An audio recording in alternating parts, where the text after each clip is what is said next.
Ang pagiging isang pinuno o leader ng isang bayan ay isang mabigat na tungkulin, isang mabigat na responsibilidad. Ngunit, hindi dito nagpahadlang si Simon. Nagawa niya ng mahusay at mabuti ang kanyang tungkulin bilang isang leader. Ano nga ba ang kanyang mga nagawa? At bakit siya hinangaan, pinuri at minahal ng kanyang mga nasasakupan? Ating alamin sa kwentong ito.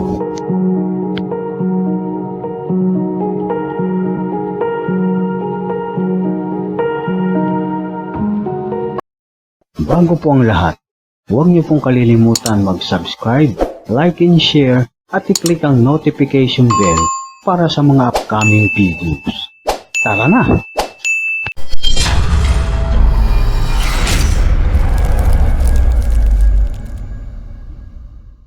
Si Simon ay mula sa may kayang pamilya. Ang kanyang ama ay isang doktor at ang kanyang ina naman ay isang attorney. 5 silang magkakapatid at siya ang bunso. Lumaki siyang may malawak na pananaw sa buhay at tinitingnan ang kalagayan ng kanyang bayan at ng kanyang mga kababayan. Nais ng kanyang mga magulang na sumunod siya sa kanilang mga yapak. Subalit, mas pinili niya ang isang bagay na mas mainam sa kanya. Daddy, Mami, gusto ko pong maging leader ng ating bayan. Sa gayon ay makapaglingkod ako sa ating mga nasasakupan. Humanga ang kanyang mga magulang sa kanyang pangarap. May pagmamalaki niya siya balang araw. Nang makapagtapos sa kolehiyo si Simon, naging guro siya sa mataas na paaralan sa asignaturang Hekasi. At pagkatapos noon, ay lumusong na siya sa politika. Bunsod na rin ng pagtutulak sa kanya ng kanyang mga kababayan na tumakbo sa isang posisyon. Pinatunayan naman ng taong bayan ang suporta nila kay Simon. Patunayan, nanalo siya ng landslide sa posisyong kanyang tinakbuhan.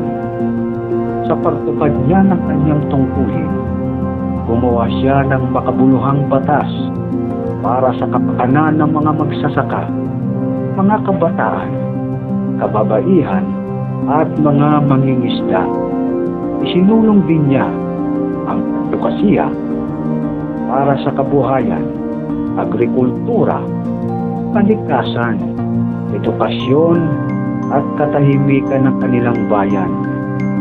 Nang matapos ang kanyang termino, muli siyang inudyukan ng kanyang mga nasasakupan na tumakbong muli sa mas mataas na posisyon. Ngunit, nagdadalawang isip si Simon. Anya, tapos na ang kanyang tungkulin para sa bayan at sa taong bayan. Balak niya kasing muling bumalik sa pagiging guro at magturo sa mataas na paaralan. Ngunit, hindi pumayag ang taong bayan. Dahil sa labis nilang pag-uudyok sa kanya, pumayag na rin siya kalaunan. At kagaya ng dati, muli siyang nanalo sa halalan ang mas mataas na posisyon kanyang tinakbuhan. Mas pinagbuti pa ni Simon ang pagtupad niya ng kanyang tungkulin. Ang mga bagay na dati na niyang ginagawa, muli niyang pinagpatuloy. Dinagdagan pa ang mga proyekto at programa para sa kapakanan ng kanyang nasasakupan. Sumigla ang ekonomiya at turismo. Marami ang nagkaroon ng hanap buhay. Nakapagpatayo ng mga paaralan, ospital, mga bagong mekanismo sa agrikultura, alaman sa pangingisda, pagsigla ng livelihood, at pagpapatayo pa ng mga tulay, paggawa ng kalsada. Dinaigting din ni Simon ang proyekto para sa kapakanan ng ilang kalikasan. Katunayan, nagsagawa siya ng mga tree planting sa mga nakakalbong bundok, gayon din ng paglilinis ng karagatan na kung saan may nakikita at tambak ng mga basura. Dahil dito, labis itong ikinatuwa ng kanyang mga nasasakupan. Kapag may sakuna naman, agad siyang rumiresponde sa kanyang mga nasasakupan. Agad silang inililikas, binibigyan agad ng mga relief goods. Dahil sa mga adhikain niyang ito at mga nagawa, umanga sa kanya pati ang kapwa niya mga politiko. Gayunman, hindi lahat ay nasisiyahan sa kanyang mga ginagawa, dahil nasasagasaan din siya na mayroong sariling interes. Subalit, dahil sa pangakong suporta ng taong bayan at pagmamahal sa kanya, ipinagtatanggol nila siya.